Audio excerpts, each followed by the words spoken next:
semuanya, balik lagi di channel aku, Rifana Rafida Rahma, dengan NIM 1908172 dari Universitas Pendidikan Indonesia dengan Prodi Ilmu Pendidikan Agama Islam. Di video kali ini aku bakal ngebahas tentang fikih ibadah dengan judul tayamum. Buat kalian pasti udah sering banget dengar kata tayamum.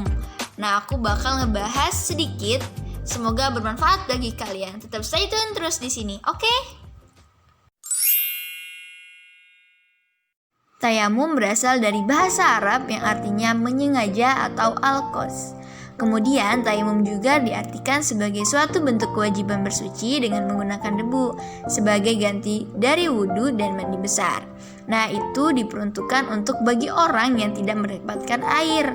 Jika seseorang yang mendapatkan air namun dia bersuci dengan menggunakan debu atau tayamum, maka dia akan mendapatkan mudarat atau bahaya jika menggunakannya. Atau dalam fikih, tayamum berarti suci dari hadas dengan menggunakan debu.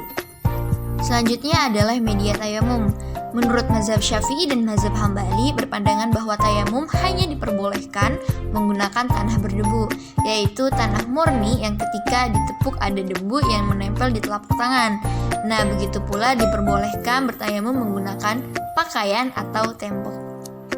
Namun, menurut mazhab Hanafi dan Maliki, mereka berpendapat bahwa tayamum boleh menggunakan segala jenis bahan di permukaan bumi, seperti tanah, pasir, kerikil, batu, meskipun ketika ditepuk tidak ada debu yang menempel di telapak tangan. Menurut mereka pula bahwa tayamum boleh digunakan dengan segala jenis bahan yang berasal dari bumi, seperti kapur, marmer, atau barang-barang tamah seperti biji logam. Nah, terkecuali ada emas, perak, dan batu mulia. Nah, itu tidak boleh. Kemudian disebutkan dalam beberapa hadis. Yang pertama itu ada dijadikan permukaan bumi seluruhnya bagiku Nabi Muhammad SAW dan umatku sebagai tempat untuk sujud dan sesuatu yang digunakan untuk bersuci. Hadis riwayat Ahmad. Kemudian yang kedua itu hadisnya telah dijadikan bagiku Nabi Muhammad SAW bumi yang baik, menyucikan dan tempat sujud. Hadis riwayat Muslim. Selanjutnya adalah rukun tayamum. Rukun-rukun tayamum itu terdiri dari 4. Yang pertama adalah niat, yang kedua tanah yang suci, yang ketiga meletakkan kedua tangan di atas tanah, dan yang keempat adalah mengusap wajah dan kedua telapak tangan. Selanjutnya itu ada tata cara tayamum. Yang pertama itu mengucapkan basmalah, yang kedua meletakkan kedua telapak tangannya di atas permukaan tanah atau media tayamum, yang ketiga itu meniupkan debu dari kedua telapak tangannya dengan tiupan yang ringan, yang keempat itu mengusapkan kedua telapak tangan ke wajah sekali usapan. Yang kelima, meletakkan kedua telapak tangan di atas permukaan tanah atau media tayamum dengan tempat yang berbeda. Yang keenam, meniupkan debu dari kedua telapak tangannya dengan tiupan yang ringan. Dan yang ketujuh, mengusapkan kedua telapak tangan ke lengannya hingga sikut. Jika ia hanya mengusap kedua telapak tangannya, maka itu sudah cukup. Pada tata cara tayamum ada perbedaan pendapat antara mazhab satu dengan yang satunya. Mazhab Hanafi dan mazhab Syafi'i berpendapat bahwa tayamum dilakukan dengan 2 kali memukulkan 2 telapak tangan ke tanah. Pukulan pertama digunakan untuk mengusap muka, dan yang pukulan kedua digunakan untuk mengusap 2 tangan sampai siku. Namun, menurut mazhab Maliki dan mazhab Hambali, tayamum dilakukan dengan 1 kali pukulan telapak tangan ke tanah. Jari-jari bagian dalam digunakan untuk mengusap wajah, kemudian telapak tangan selain jari-jari digunakan untuk mengusap seluruh telapak tangan.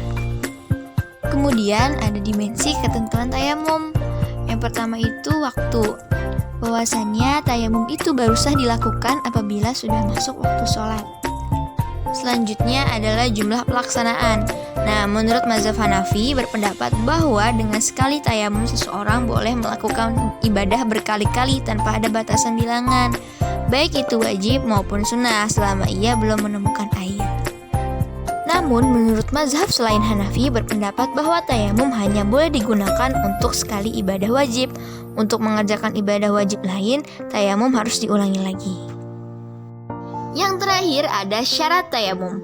Yang pertama itu tidak memiliki air yang tidak mencukupi untuk berwudu dan mandi.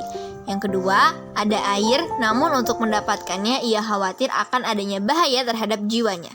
Yang ketiga, ada air tapi dibutuhkan untuk keselamatan hidup manusia atau hewan. Yang keempat, ada air tapi ia menderita sakit atau luka dan khawatir bersuci menggunakan air akan menyebabkan kematian, cacat, sakit yang semakin parah. Dan yang terakhir, ada air tapi cuacanya sangat dingin sehingga khawatir jika menggunakannya akan membahayakan kesehatannya.